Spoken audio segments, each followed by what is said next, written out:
কিভাবে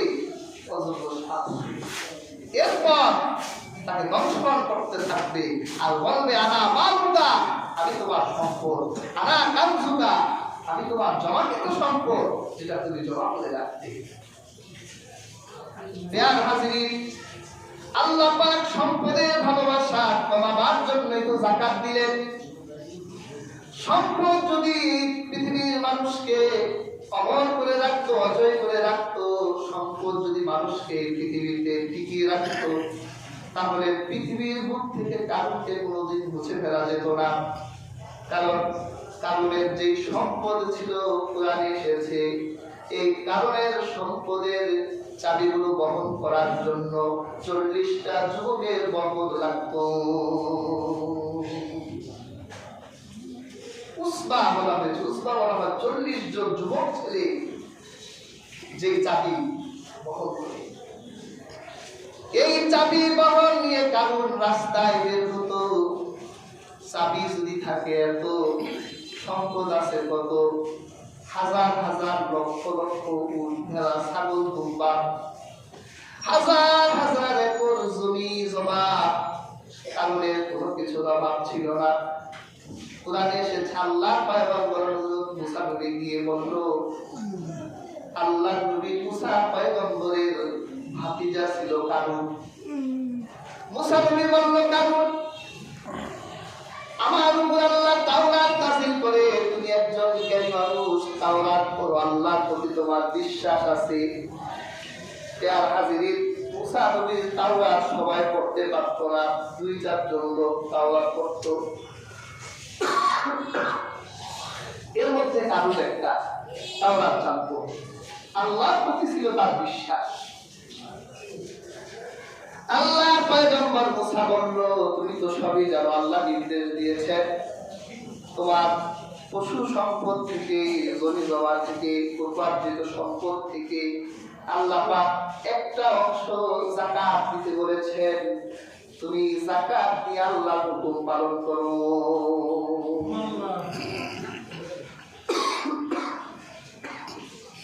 কারণ বলল, মুসা আলাইহিস সালাম আমার সম্পদের কিছু লাগলো কেন? মুসা আলাইহিস সালামের সাথে একটু মজা করি।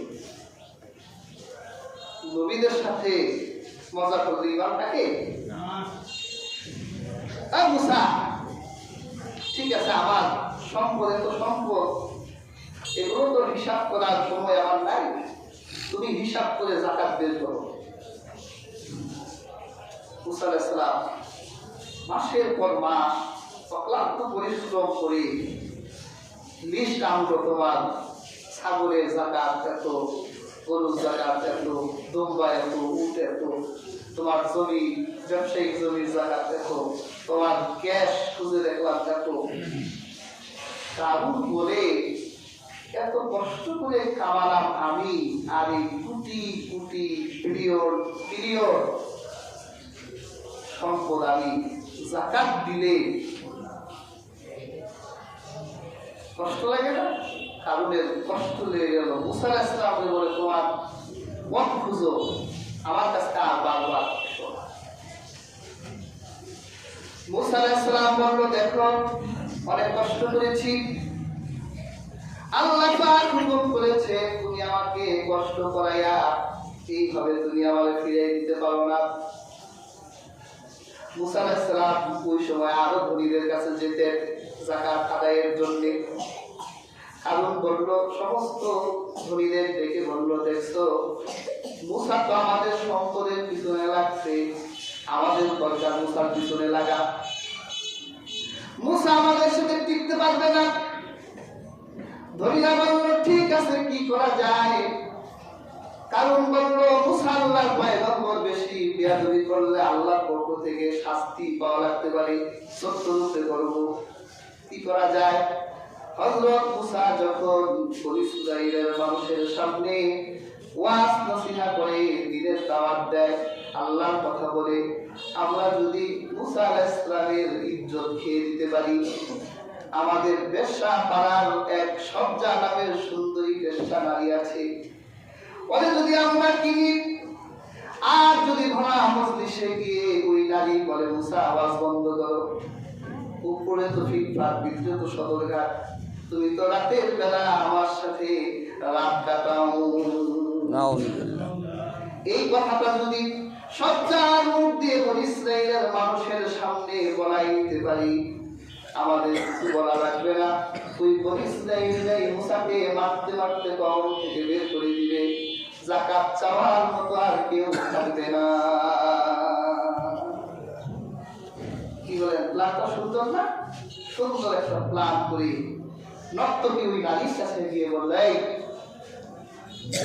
আজকে রাত কাটাতে আসি নাই, আজকে তোমার একটা কাজ করে দিতে হবে। কি কাজ? তোমার মাথার চুল থেকে পায়ের তালু পর্যন্ত সোনা দিয়ে ভরে দিব।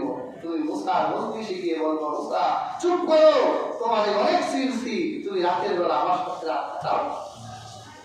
পারবানি বলতে? নর্তকী সোনা রূপার লোক পেয়ে মুসা নবী ওয়াজ করতেছে, আর সব জায়গায় বলে, মুসা খাবো, আর ওয়াজ করতে হবে না, ভালো মানুষ সাজা রাখবে না, তুমি রাতের বেলা আমার সাথে রাত কাটাও। প্রমাণ আছে, আল্লাহর পয়গম্বর হযরত মুসা আলাইহিস সালাম বুঝে গেলেন তিনি চক্রান্তের শিকার হয়েছে তারই ভাতিজা। কারণ আর এলাকার শিল্পপতি ধনীরা সবাই মিলে আমি আল্লাহর পয়গম্বর, আমার ইজ্জত নষ্ট করে দেওয়ার জন্য পাঠাইছে। মুসা বুঝতে পারলেন আল্লাহর পয়গম্বর হযরত মুসা বলল, ঠিক আছে, তুমি সবার সামনে আমার চরিত্রের উপর আঘাত দিয়েছো, তাহলে তুমি আমার একটা প্রশ্নের জবাব দাও, আমি কি ওই মুসা যে মুসা তোমরা বিপদে পড়েছিলে, তিন দিকে দরিয়া ছিল, পিছনে ফেরাউন ছিল, আমি আল্লাহর কাছে দোয়া করেছিলাম, আমার দোয়া বদৌলতে আল্লাহ পাক তোমাদেরকে ফেরাউনের হাত থেকে বাঁচিয়েছিল, তুমি সবার সামনে বলো আমি কি সেই মুসা? মুসা নবীর এই কথাটা নর্তকী নারীর দিলে লাগলো, সবার সামনে বলল, হাজির, এটা সেই মুসা, এই মুসাকে আল্লাহ সত্য সহকারে আমাদের কাছে প্রেরণ করেছেন। আমি মুসার বিরুদ্ধে এই প্রেরণ দিলাম, এটা আমার ইচ্ছে ছিল না, কারণ আমাকে ভয় দেখিয়েছে, লোভ দেখিয়েছে, আমি কারণের ভয় আর লোভে পড়ে হযরত মুসা নবীর সুমহান চরিত্রে আঘাত দিয়েছি। সত্য প্রকাশ। হাজরিন, এই পৃথিবীতেও দেখবেন ভালো মানুষকে এভাবে ব্লেম দেওয়া হয়, চরিত্র হরণ করা হয়, যাতে মানুষের কাছে প্রতিপত্র হয়।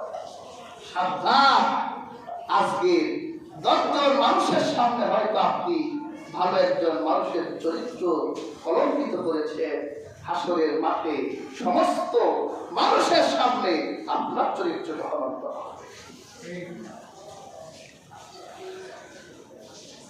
হযরত মুসা আলাইহিস সালাম অনেক কষ্ট পেলেন, এই কারণে একদিন কিছু ছিল না, ছোট্টবেলায় মা মারা গেল, বাবা মারা গেল, মুসা নবী নিজের ঘরে লালন পালন করলেন, নিজের ঘরে খেলেন, খাওয়ালেন মুসা নবী। হযরত মুসা নবী বলেন, আমি কষ্ট পেয়ে গেলাম, নিজের ঘরে যাবে বড় করলাম, সে এমন করে এতগুলো মানুষের সামনে আমার চরিত্র নিয়ে খেললো। ইয়া আল্লাহ, আমি আর বরদাস্ত করতে পারছি না, আপনি কারণের জন্য শাস্তি নির্ধারণ করেন। আল্লাহ বাবু গোসা হয়ে গেছে, যে কারণ তাওরাত সম্পর্কে যার ধারণা ছিল, সে যাকাত সম্পর্কে জানতো, আল্লাহর শাস্তি সম্পর্কে জানতো, সে অজ্ঞ ছিল না, তারপরেও সে এইভাবে সীমা লঙ্ঘন করলো। আল্লাহ পাক মুসা নবীকে বলল, মুসা, এই জমিনকে আমি তোমার গোলাম বানিয়ে দিলাম, তুমি এখন এই জমিনকে যা আদেশ করবা, জমিন তোমার আদেশ পালন করার জন্য বাধ্য হবে। হযরত মুসা নবী এক মুহূর্ত দেরি করলেন না, ওই দূরে কারণ ছিল, তার শত শত লোক ছিল তার সেবক হিসেবে সোনার রূপা পরিধান করে সুসজ্জিত হয়ে রওনা হয়েছিল। আল্লাহ পয়গম্বর হযরত মুসা মাটিতে মন্ডলে ধরে ফেল, সাথে সাথে মাটি কারণের পা আঁকড়ে ধরলো। কারণ চিন্তা করলো মুসা নবী হয়তো জাদু করেছে, এই জন্য কারণ বলছে মুসা আমার সাথে জাদু করো না, তুমি আমার সাথে জাদু করে পারবা না। আমার যে সম্পদ আছে আমি হাজার হাজার জাদু করে তোমার সামনে এনে দাঁড় করাতে পারি। মুসা আলাইহিস সালাম বলে, তুই এখনো আল্লাহকে ভয় পাস না? যখন দেখে মাটির নিচে আরো দেবে যাচ্ছে, আর হাঁটু পর্যন্ত কোমর পর্যন্ত, এইবার কারণের ফুসফুসছে, আল্লাহ তো লাগাচ্ছি। কারণ চিৎকার করতে লাগলো, ও মুসা আমার সব সম্পত্তি আল্লাহর জন্য দিয়ে দিব, তুমি আমাদের রক্ষা করো, আমাদের বাঁচাও। হযরত মুসা নবীকে বারবার বারবার অনেক রাতে 70 বার রিকোয়েস্ট করলো, মুসা আমার সমস্ত সম্পদগুলো আমি সাদকা করব, যাকাত দিব, তুমি দ্রুত আল্লাহর কাছে দোয়া করো, আমাদের বাঁচাও। কিন্তু আল্লাহর পয়গম্বরের মন করলো না, দুঃখ পেয়েছে। শুধু কারণ কি আল্লাহ মাটির নিচে দাবাই দেন নাই, তার যত সম্পদ ছিল সমস্ত সম্পদগুলো আল্লাহ পাক মাটির নিচে কবর দিয়ে দিয়েছে। এখনো ওই জায়গা আছে, এখনো ওই মিশরের বুহাইরা কারুন, নেটে সার্চ দিবেন বুহাইরা কারুন লিখে দেখবেন, কারণের যত বড় এরিয়া ছিল আল্লাহ পুরা এরিয়াটা মাটির নিচে দাবিয়ে দিয়েছে। এখন ওই জায়গা পানি আর পানি, ওই পানি থেকে হাতও দেয় না, ওই পানিতে হাত দিলে চুলকানি হয়, গজব নেমে গেছে ওই জায়গা। হাজিরিন, আল্লাহ পাক হযরত মুসা নবীকে ডেকে বলল, দেখেন আল্লাহ দয়া কেমন।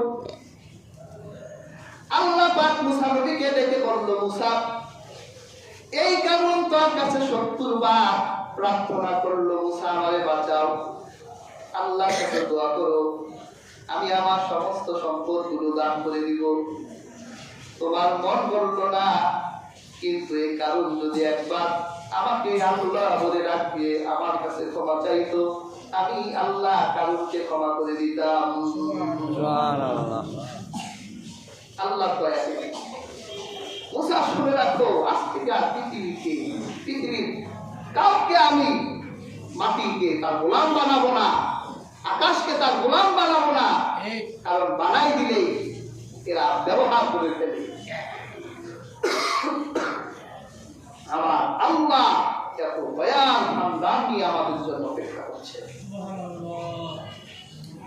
কাজী হাজিরিন, এই পৃথিবীতে যারা যাকাত আদায় করে না, যাকাতকে ইনসাফ করে অবজ্ঞা করে এই বিধানকে, তাদের কারণের থেকে শিক্ষা গ্রহণ করা উচিত।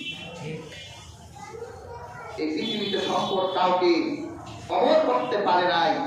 যদি সম্পদ কাউকে সুখ দিতে পারত, সম্পদ কাউকে অমর করতে পারত, কারণকে এই পৃথিবীর মুখ থেকে কেউ বুঝতে পারত না। কাজী হাজিরিন, সম্পদের মোহ, সম্পদের ভালোবাসা কমানোর জন্য আল্লাহ পাক যাকাত ব্যবস্থা দিলেন। তুমি যদি যাকাত দাও, সম্পদের মোহ তোমার থেকে কমতে থাকবে, সম্পদের ভালোবাসা তোমার থেকে কমলে তুমি দুনিয়াদার হবে না, তুমি আল্লাহমুখী, আল্লাহর প্রিয় ভাজন বান্দায় পরিণত হতে পারবে। এরপর হাজিরিন, যাকাত দিলে দারিদ্র বিমোচন হয়।